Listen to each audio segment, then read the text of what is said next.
Welcome to another episode of the Holistic Sister Circle. Today we have Melanie Bonk with us, and she is a sexpert and tantric mystic. She is here to help you bonk better. She is a certified somatic sexuality, love, and relationship coach, a wife, and a mama. She guides couples and individuals in leveling up their play, passion, and pleasure with embodied empowerment and sacred lovemaking. Melanie, this is going to be so fun. Welcome. Yes. Thank you for having me. Absolutely. Oh my gosh, this is such a incredible topic because honestly, we just don't talk about it enough. And I think Oh, for most couples, especially if you've been together 2, 4, 5, 10 plus years, you got to change it up. yeah. You got to add some different types of spices in there. So one, I would love for you to first start off and share with us why sexual relationships? Like how did you get started here? Yes, thank you. Well, my family history, my family legacy is really rooted in traumatic divorce. My grandparents divorced in the 60s, my parents divorced in the 80s. And when I came together with my partner 25 years ago now, I had a little bit of an awakening and a consciousness around partnership, and I knew what I wanted. And I had very real role models for what I didn't want. So for me, I began diving into the science behind what makes a thriving partnership, what makes a passionate partnership last. And throughout the years, I kind of became the go-to person in my inner circle for relationship advice, for sex advice. I was the person who always would talk about sex. We could be talking about the weather and I'd be like, okay, so I had this orgasm.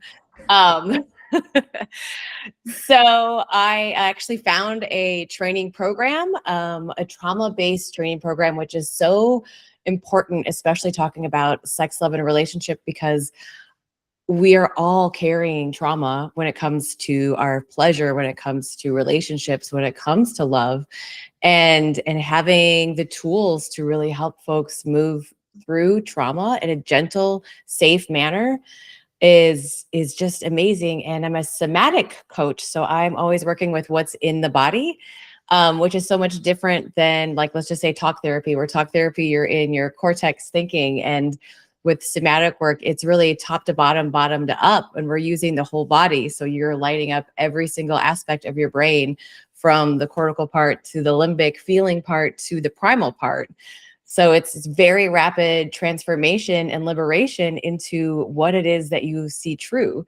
So it's a big, long-winded explanation, but really my motivation in this work was because I didn't want certain things. I didn't want divorce. I didn't want to break up a family. The things that I witnessed when I was a child. I love that. Thank you for just taking, I mean, you literally like dissected your family tree. And you're like, okay, this worked, this didn't work, not doing that. I love that. And then you literally came up with your own method of how you would want to do things. Mhm. When you were going through that journey, what were some things that honestly came up that you wanted to make sure were just a priority in your relationship moving forward? Well, pleasure was definitely one. I grew up in an actually very sexually empowering household. My mom was very open with the joys of pleasure and with experiences that she's had, and she shared that with me. So I always had kind of that, like, oh, I really want this, and there's kind of like that energy around sex and yummy and juiciness. Um, but then there's also, I had to recognize where my wounding was, where my little girl would show up in relationship. And so often, our inner children, the ones who were neglected, the ones who didn't receive the love that they deserved, the ones who were abused and harmed, they really only get triggered on this level in romantic partnership. So Mm. becoming conscious of my triggering and my wounds in relationship, I mean, that took like a decade and a half. And so there was years where our inner children were like running our lives. And now that we've stepped up into our kingdom and queendom, it's like a whole nother playing field. I love this. And how did the somatic work help in this perspective? And just can you just share a little bit too, like what somatic work is? Yeah, thank you. So somatic work is, like I said, it's in the body. So often we're in thought, in story, and when you think about it, thoughts are really made up, right? They are nothing. But yet our thoughts can control so much of how we behave, how we react, how we respond to conflict. So somatically and really learning the skills that I call soulful communication, bring it into a whole body experience. So rooting into your body. So listening from your heart space, for instance, being present with womb space for me is such a priority, especially when I'm with my kids. If I'm in my head over processing and overthinking, I feel like I'm disconnected from my intuition. I'm disconnected from my power. But when I'm somatically connected to the sensation in my womb, then I'm tapped into her wisdom, her power, this like portal of ancestral wealth that is like at our fingertips. But you have to be conscious of that. You have to create new patterns of safety in your body to be able to feel into your body. So that's really the very first steps that I work with in all my clients, no matter their sexual orientation, is feeling safe in your body. Because so often we feel unsafe feeling the sensations alive. This is really good. I'm literally have so many questions in my head as you're talking as well. Now, okay, we know a little bit more about somatic work. We know how it plays a part just within sexuality. We understand that this is something that it should be enjoyable, it should be pleasurable, it should be fun. Let's get into a little bit of the kinky side of things, right? I think Mhm. one of the things that have really come across with so many people that I've talked to, and I don't know if this is the case for you, but the same really after the children and after the other priorities and working and all these different things, we tend to neglect this part of our lives. And, I've learned as well where some couples, they literally don't prioritize it to the point where they're almost basically roommates. Mhm. And I'm pretty sure, there's a lot of couples that are out there go through this phase. What are some things that you would recommend that couples should do to not just get out of the phase, but also make it a priority with the daily life, with the hustle, with the children, with all the things that are going on, but making sure that this is a priority? Well, first, I want to invite every couple that might be like really resonating with what you're saying, like, oh shit, that's me. We're totally in the roommate phase. First of all, meet yourself with compassion, because of course that happens, right? It's totally natural for that kind of phase and that priority shift to happen. So first, meet yourself with grace and compassion and know that it's perfectly normal. And then from there, you can start to create more energy, more input into the creation of your erotic energy. So that can look like it can be so simple as just to talking about sex, not even bringing it onto the table, but just starting to create conversation. And when you create conversation, it's really tricky to not cross a line over, this isn't happening for me. You don't do this anymore. Like feel the kind of like energetic vibe that has like that right away that your partner is going to be like, I'm doing something wrong. I'm not meeting their needs, as opposed to the conversation that you could create is, I desire to kind of like make out with clothes on for a little while. I desire for you to just grab me and plant a big fat kiss on me. I desire to feel new sensations across my whole body. So, really creating that conversation with what it is that you desire, which for a lot of women in particular, that's a whole new conversation that you probably need to have with yourself as well. Because how often do we actually think about what we desire? Women, we're so trained to be the caregivers and to just be giving, giving, giving. And this is totally a selfish act of thinking about what it is I want to experience. And so, even beginning to unwire or infuse the fact that it's okay to be selfish, it's okay to give yourself the things that you need. And then it's okay to start to get curious about what those desires are. This is really interesting because even my partner and I, we talk about this a lot. And just recently, her and her husband have also been married for 25 years. And she literally, like, the way that she talks about him, it's almost as if they're just like little children. And I was asking her, what are some of the things that you've done just to continue to keep the spice alive in your relationship? And she's like, honestly, we really focus on meeting each other where we're at and having fun. Because Yeah. she was saying that, like, when it feels like a chore or it feels forced and you're not putting your own like quirkiness into it, or if you're a nerd, like, it's okay, but using the things that you already have that just make you you and having fun with it, it takes the pressure off and allows both of you all to be willing participants and really enjoy the experience. And one of the things that she had recommended was scripts. She's like, if you're not someone who just automatically could just like talk, just talk Hmm. sexy to me, things like that. She was like, sometimes it might be a little awkward. So I'll give you an example.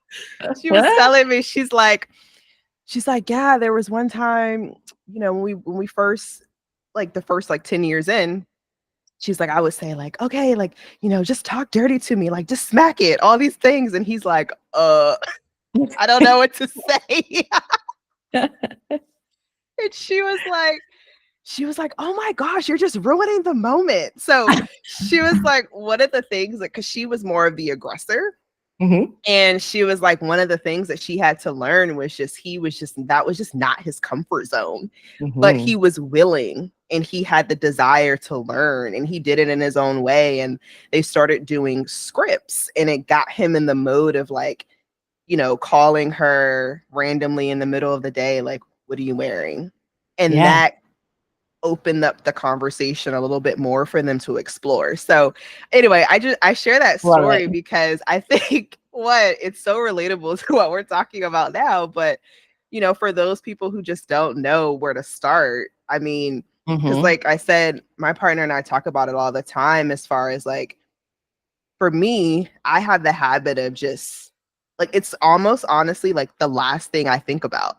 Mm. And he's like, okay, well, what are some things that you can do for yourself to at least put yourself in a position to feel like sexy and actually want it in that way? And he's like, I just want you to have the willingness and the desire to even just go take some sensual classes, like go learn how to, I don't know, get on a pole or lap dance or just something to kind of get you in the mood or in the Hmm. motion so we can have the conversations and it's like top of mind. So Yeah. that was something else I wanted to bring to your attention and share and ask you as well. What are some other things, just like some practical steps after the initial conversation that women can do to just keep it going? Well, first, I love that. Thank you for sharing. I love exactly what you said. Like, and his recommendation, and it's really connecting not to your sexuality, but that's connecting to your sensuality. Mhm. And so, first, understanding that those are two different things, sexuality and sensuality. And for a woman, we need to feel our sensuality alive inside of us. So, one thing that I do that I recommend to all my clients, and eventually it becomes play work because my clients get play work. It's so much more fun than homework.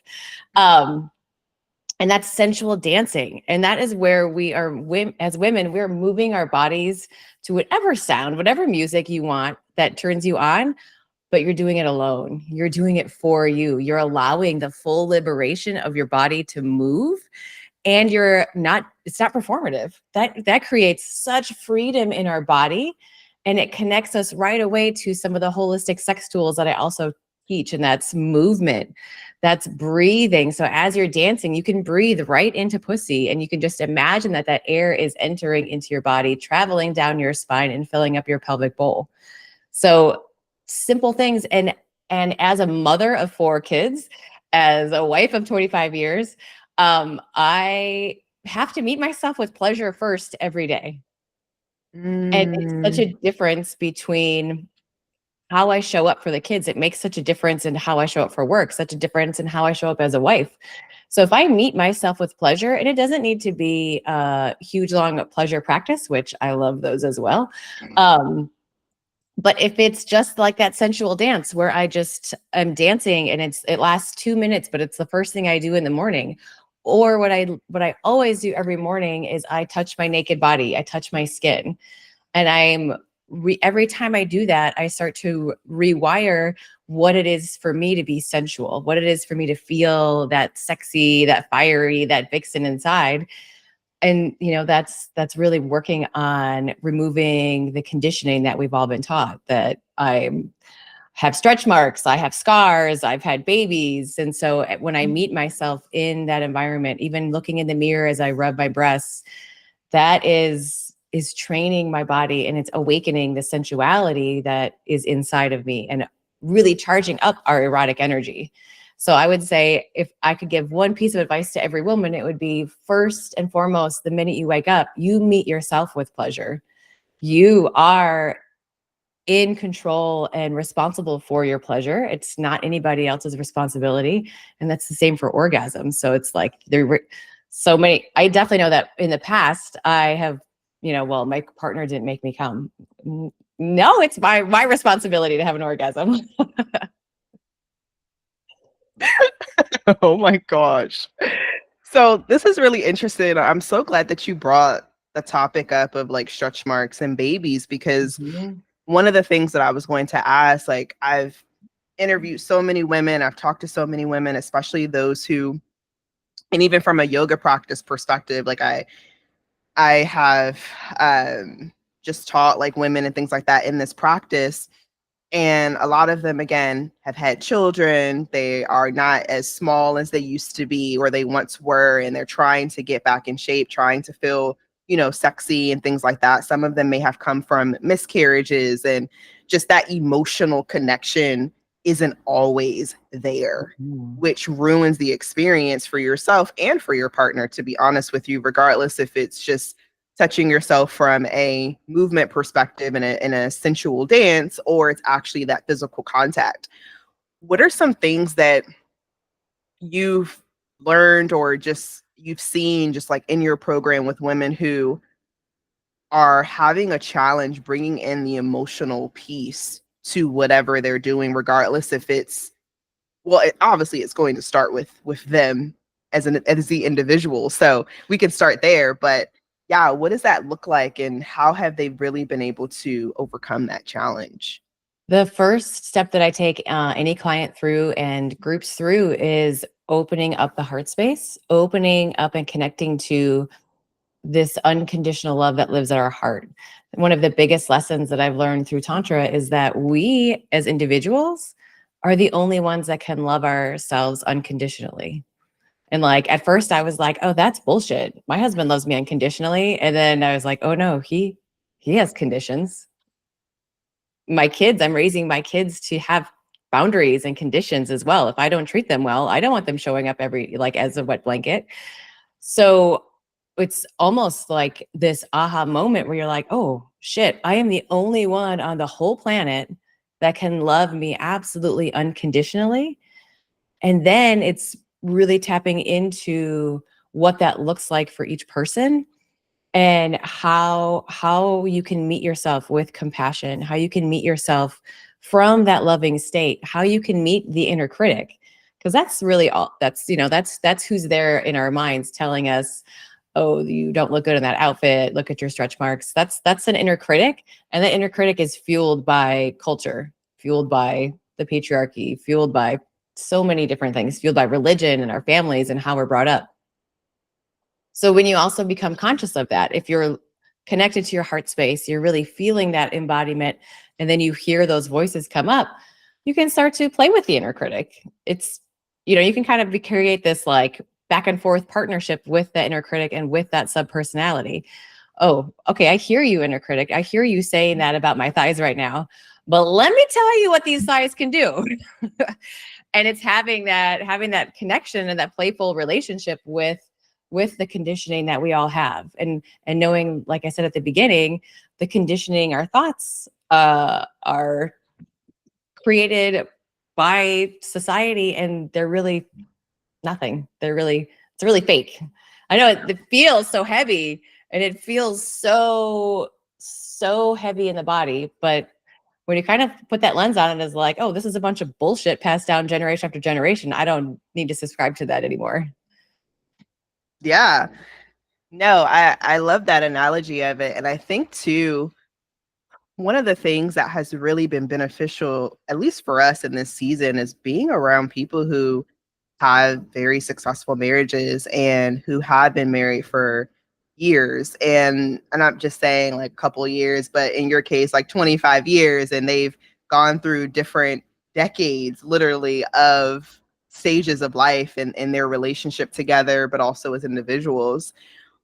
For those who are looking to potentially connect with other couples, maybe because they've come from broken families, they don't really have an opportunity to connect with other individuals who are like-minded or who they can really ask advice for. What were some of the things that you did, maybe in the early stages, where you're like, okay, these are the things that we want, but I also want to make sure that we are surrounding ourselves with like-minded people as well? I think the biggest couple that was an inspiration to us was an older couple.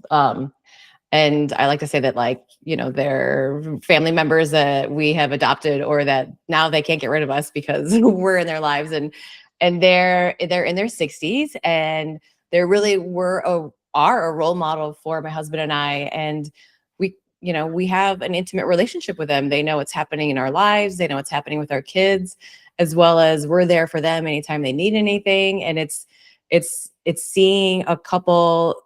For me, it was definitely seeing a couple that's older, that is still passionate, that has the kisses, has the sensuality, has all the things that I want to see in our relationship as a role model. So just like you said, it's finding those couples, but for me, it really, I get the most out of it from the couples that are older. So I even I was actually at a gym, and an older woman talked about having sex, and I'm like, okay, so you still have sex in your 60s.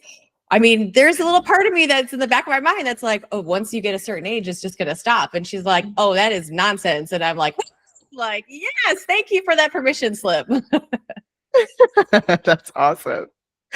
I love that. Yeah, because I mean, I think that I think that way just within all areas of your life. I think it's just so important to have people in your corner that are seasoned and they've been around Mhm. for, again, multiple decades, and they're able to share different aspects with you.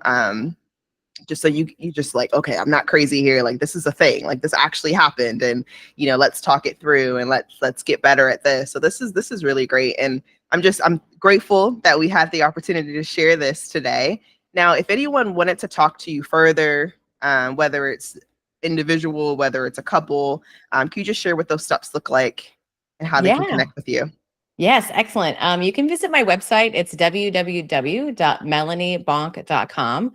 And on that website, you can kind of get a little bit more of a history about me, the training that I've done. You can also download a bunch of free resources, and the resources are for everybody. So there's quite a few practices that are literally for everybody. Then there's some really specific ones. So one's connecting females to their sensuality. One is a testicle massage for men that increases testosterone naturally. Mm. So there's all kinds of fun goodies that you can come download. You can follow me on the Instagram at Bonk Better.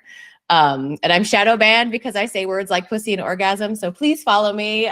Send me to all of your friends, because it is a slow growth when you are in the band of the shadow. Oh yeah, it is. So yeah, we'll definitely do that. Well, thank you so much for your time. This was amazing. Yes. Thank you so much. It was a blast.